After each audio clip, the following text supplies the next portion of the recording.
আমরা দীর্ঘদিন এই কোম্পানির কর্মরত। অনেকটা সময় ধরে এই কোম্পানিকে আমরা শ্রম দিয়েছি। কিন্তু দিনের পর দিন এই ম্যানেজমেন্ট কিন্তু আমাদের সঙ্গে প্রহসন করছে।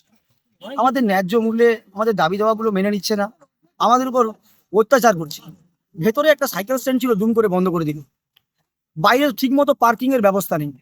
ভেতরে একটা ক্যান্টিন চলে, সেটা রক্ষণাবেক্ষণের লোক নেই। আমরা এখানে যারা শ্রমিক, পরিবারের থেকে এসে অনেকটা সময় কাটাই, কিন্তু সেটা দেখার জন্য কেউ নেই। আমরা এই কোম্পানিতে কর্মরত অবস্থায় আসি ঠিক কথা, কিন্তু আমরা খুব যন্ত্রণার মধ্যে আছি। এই যন্ত্রণাটা বোঝার মতো ম্যানেজমেন্ট কিন্তু কোনোদিন সেভাবে ভাবেনি। তাই আমাদের এই আজকে এই আন্দোলন, যে বর্তমান দিনে যে দ্রব্যমূল্যের উপর ভিত্তি করে সমস্ত জিনিসপত্রের দাম বাড়ছে, কিন্তু আমরা বর্তমান দিনের উপর ভিত্তি করে ন্যায্য পাওনাটুকু পাচ্ছি না। তাই ম্যানেজমেন্টের কাছে আমরা দীর্ঘদিন ধরে দাবি রাখছি।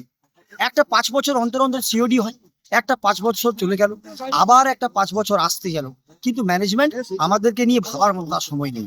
মূলত আজকে সেই নিয়েই আমাদের এই অবস্থান বিক্ষোভ। আর এই অবস্থান বিক্ষোভে কিন্তু কোনো রাজনৈতিক রং নেই। আমরা শ্রমিক, আমাদের ধর্ম এক, জাত এক, আর আমাদের লক্ষ্য এক। আর আমরা ম্যানেজমেন্টকে বোঝাতে চাই, আমাদের যে যন্ত্রণা আপনারা বুঝুন এবং ন্যায্য মূল্যে আমাদের বেতনটা আমাদেরকে দিন। কতদিন এই বিক্ষোভ চলবে? আপাতত এখন অনির্দিষ্টকালের জন্য আমরা এই বিক্ষোভটা চালিয়ে যাব।